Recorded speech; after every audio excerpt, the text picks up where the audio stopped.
तैयार है ना? खुदा सलामत रखे। दोनों शहजादों को आप देखें, अकबर भी बेमिसाल है और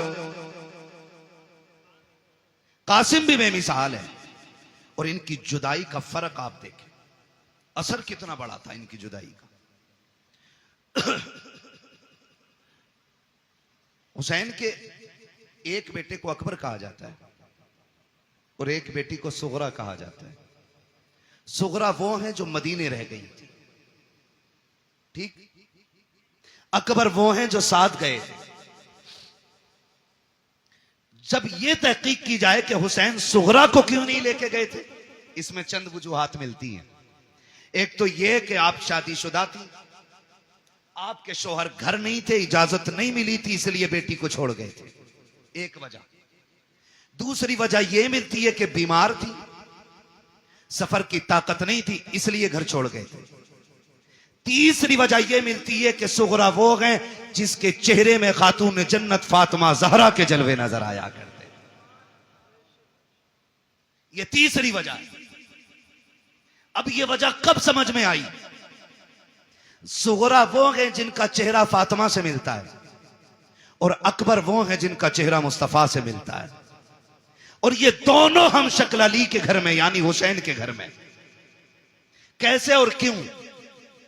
बाज लिखने वालों ने लिखा कि जिस दिन इमाम हुसैन का निकाह हुआ, आप भी जानते हैं जब कोई बेटा दूल्हा बने, घर में मां ना हो या बाप ना हो, हजार यार हों, एक कलर के कपड़े पहनने वाले सैकड़ों दोस्त हों, और लाखों रुपए का सेहरा सर पे हो और मां ना हो ना, तो बड़े से बड़ा खुश नसीब दूल्हा भी रोने लग जाता है। अल्लाह आपको खुशी के दिन दिखाए, आप बड़े से बड़े कामयाबी के एक बड़े मयार पे फाइज हो जाएं, और मुबारकबाद देने वाला बाप ना हो ना, तो फिर कोई कामयाबी नहीं लगती है।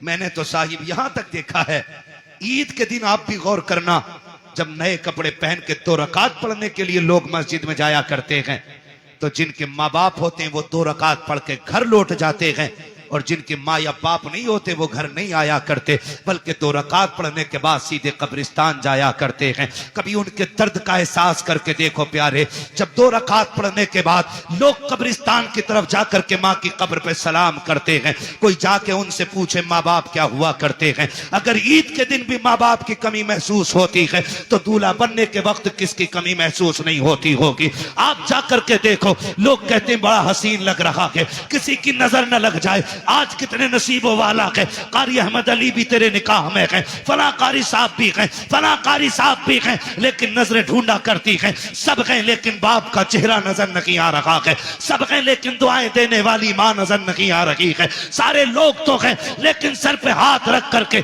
नजर उतारने वाली बहन नजर नहीं आ रही है। जब ये ख्यालात आया करते हैं तो बड़े से बड़े खुश नसीब रोया करते हैं, मेरा हुसैन दूल्हा बना है।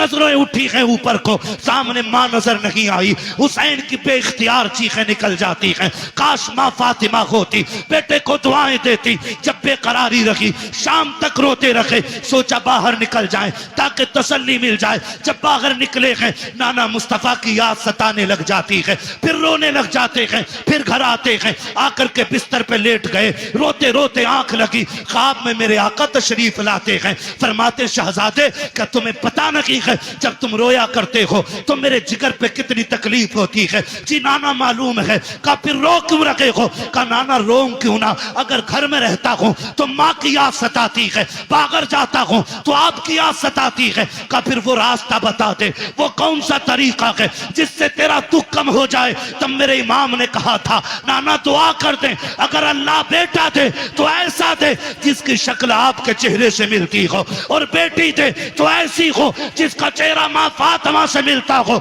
नबी ने दुआ दी, खुदा ने करम किया, अकबर ऐसा आया जिसे देखो तो मुस्तफा याद आए, और सुगरा वो है जिसे देखो तो सैयदा फातिमा ज़हरा याद आया। नारा तकबीर, नारा रिसालत, उलमा अहले सुन्नत, जिक्र हुसैन कॉन्फ्रेंस, मसलके आला हजरत हजरत अल्लामा मुफ्ती हम्माद साहब किबला।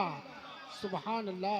मैं नहीं जानता मैं इसका अहल भी हूं कि नहीं, लेकिन इतना जरूर कहूंगा, घर की बात घर वाले ज्यादा बेहतर कर सकते। घर की बात घर वाले ज्यादा बेहतर कर सकते हैं। अल्लाह की इज्जत की कसम खा के कहता हूं, जो लोग जिक्र हुसैन पे निकलने वाले आंसुओं पे फतवे लगाते हैं ना, अगर हलाल की औलाद है ना, आके बताए, अगर आंखें उनके जिक्र में भीग जाएं, इसे राफजियत कहते हैं, तो कौन सा फतवा मेरे नबी पे लगाओगे जो विलादत के दिन भी जिक्र शहादत सुन के रो दिया था। हम सीना पीटने वाले लोग नहीं, हम कपड़े फाड़ने वाले लोग नहीं। जिक्र हुसैन में आंसू निकल आए, इस पे कौन फतवा लगाएगा? कसम खा के कहते नहीं, मैं माफ कीजिएगा, मैंने अपनी जमात के खतीब को ना, मेरी तकरीर के बाद बंदा बैठा ना, उनने देखा लोगों की आंख में आंसू, बैठती कह रहा कि नहीं नहीं नहीं, ये तो राफजियों का तरीका, हम तो जश्न हुसैन, जश्न शहादत हुसैन मनाते। मैंने कहा इस लफ्ज का जरा मफहूम समझता है? इसका मतलब समझता है मौलवी? हम जश्न इसलिए मनाते हैं कि हमारा हुसैन जिंदा। मैंने कहा क्या हुजूर नहीं जानते थे कि शहादत के बाद भी मेरा हुसैन जिंदा है? बेशक बेशक। ये बैठे जिम्मेदार लोग बैठे, और मेरा इलाका कभी भी आके मेरे गिरबान पकड़ सकते हो, मैं कोई भागने वाला नहीं। खुल के कह रहा हूं, खुल के, करबला के बाद इमाम ज़ैनुल आबिदीन 35 साल जिंदा रहे। 35 साल। जोर से बोलो, याद रहनी चाहिए कि एक बंदे को मेरी बात। कितने साल जिंदा रहे? 35 साल, लेकिन कभी मुस्कुराए नहीं। आपके बेटे ने कहा था, इमाम बाकर रहमतुल्लाह तआला अलैहि ने, बाबा आपको कभी मुस्कुराते नहीं देखा? फरमाया था बेटे हमने करबला देखा है, अगर तू करबला देख लेता तो तू भी मुस्कुराना भूल जाता। तू करबला देख लेता तो तू भी मुस्कुराना भूल जाता। और कभी पानी दिया जाता तो देख के एक घूंट मारते रो देते थे। करबला को समझा ही क्या है, कह रहा जश्न मनाएंगे हम। खुदा की कसम, हमारा नबी जिंदा, हमारा दीन जिंदा, हमारा इस्लाम जिंदा, हमारा कुरान जिंदा, हमारा खुदा जिंदा, हमारा हुसैन जिंदा। ये हमारा भी अकीदा है। लेकिन सुन, जमीन उतनी गर्म होती है जितने पे आग जलती है। जमीन उतनी गर्म होती है जितनी पे आग जलती है। एक्सीडेंट देखे आपने? एक्सीडेंट देखे हादसे रोड पे? बोलो, है ना? आपने देखा होगा कभी लाशें ऐसे चिपक जाती हैं कि खुरचनी पड़ती हैं, कभी चेहरे बिगड़ जाते हैं, है ना जी? लेकिन एक बात बताओ, कितने लोग गुजरने वाले ऐसे होते हैं जो उन लाशों को देख के रोते हैं? बिखरी हुई लाश देखा, किसी ने यूं रुमाल लगा, ओ हो, देखा नहीं जा रहा, किसी ने कहा ओ भाई ओ हो, बुरा हुआ। लेकिन उन्हीं लाशों के पास आप देखोगे कुछ ऐसे भी होते हैं जो बेहोश होते हैं। मैं पूछूंगा क्या ये गुजरने वालों की तरह है? लोग कहेंगे नहीं। का ये जो गुजर के गया नहीं रोया ना, इसका मरने वाले से कोई रिश्ता नहीं था। और ये जो बेहोश होके गिर गई है ना, ये मरने वाले की मां है। ये जिसके मुंह में पानी डाला जा रहा है ना, ये 6 महीने के बेटे का बाप है। ये जिसको संभाले नहीं संभाला जा रहा है, ये भाई की बहन है। पता ये चला रोते वही हैं जिनके रिश्ते में कोई कुछ लगता है। जिनका रिश्ता ही नहीं है उनकी आंख में आंसू नहीं आया करते। मैं सीना पीटने की बात नहीं कर रहा हूं। लोग कहते बस इतना कहो गुजर जाओ, बड़े बेदर्दी से मारे गए। मैंने कहा तेरे बाप का एक्सीडेंट हो जाए, साफ बताता, पहले नाक लगी, फिर कोनी लगी, फिर भेजा निकला, फिर ट्रक चढ़ गया ऊपर। और अली के बेटों की शहादत का तज़किरा करे तो तुझे राफजियत नजर आया करती है। खुदा की कसम जानते हो, आ तुझे बताऊं, जब कभी इमाम ज़ैनुल आबिदीन को करबला की याद आती थी, आप छत पे चढ़ जाते थे, रुख करते थे करबला की तरफ, और इतना रोते थे कि जिस छत के बनाने से बारिश का पानी गिरना था, उससे आंसू गिरा करते थे। एक दिन आप छत पे बैठ के रो रखे हैं, लोग नमाज पढ़ के मस्जिद से निकले, पानी टपकने लगा। किसी ने आवाज दे के कहा, अली के घर वालों, कम से कम इतना तो ख्याल करो, लोग गुजर के जाते हैं, पानी ना गिराया करो छत पे। इमाम बाकिर की चीख निकल गई, कहा खबरदार ये ताना ना दे, हमने पानी नहीं डाला है। कहा फिर ये टपक क्या रखा है? कहा ये मेरे बाप के वो आंसू हैं जो आज करबला की याद में छत पे बह गए। तुम्हें क्या पता करबला क्या है? 15 साल हजरत उम्मे फरवा, हजरत कासिम की अम्मा जिंदा रही।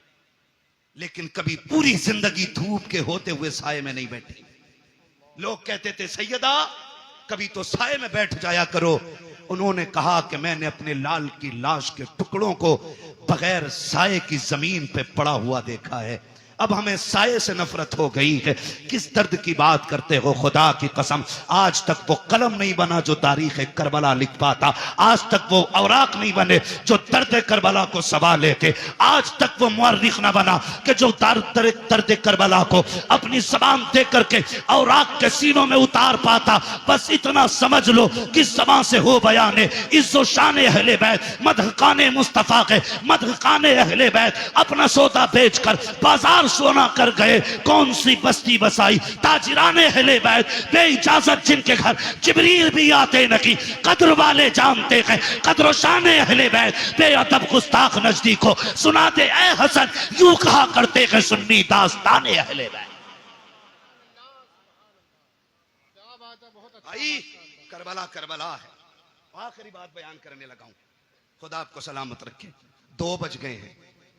जीते रहें सलामत रहें।